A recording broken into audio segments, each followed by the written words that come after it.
In this video, I'll be showing you guys how you can install extensions on the Microsoft Edge browser for mobile. This is one of the most advanced features on a browser for mobile. Yeah, for all the browsers I've reviewed, I think this is one of the most advanced features. So just like you can do on Google Chrome, you just have to move to your settings. So now to move to our settings here, we'll have to tap on the hamburger menu at the bottom right of our screen, and you can see extensions here. Good, so you tap on that. So here we'll be able to install VPNs on the browser, so we don't have to install a VPN on the mobile phone. You get it?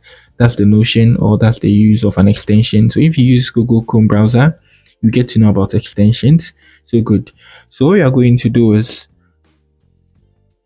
let's install one of these, which is Dark Reader. So this is going to turn every website you visit into dark mode, something like that. And this is also VPN, and this is ad blocker. So this is also going to block every ad. And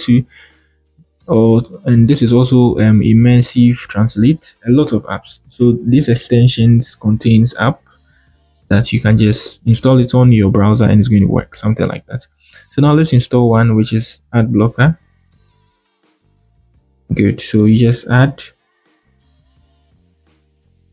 and then it downloads, and then it's installed on the browser, simple and easy. So when you open your browser, you just tap on your extensions and you get it, simple and easy.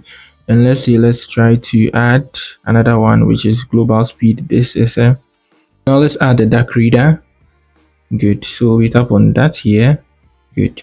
And then we tap on that too. So now you can see we have Dark Reader and ad blocker. So we tap on the three bars here to enable or to unenable it. So since I've downloaded it and I want to use it, I enable it. If you want to uninstall the extension you downloaded, you can tap on the remove to remove it. So I already have ad blocker settings here, so I'll have to remove that from the browser. So I tap on the three bars at the ad blocker, tap on remove, and I remove it. Good, and it has been uninstalled. So that's it on how you install extensions on Microsoft Edge browser for mobile. If you are new here, you give me a like, subscribe to the channel. Peace.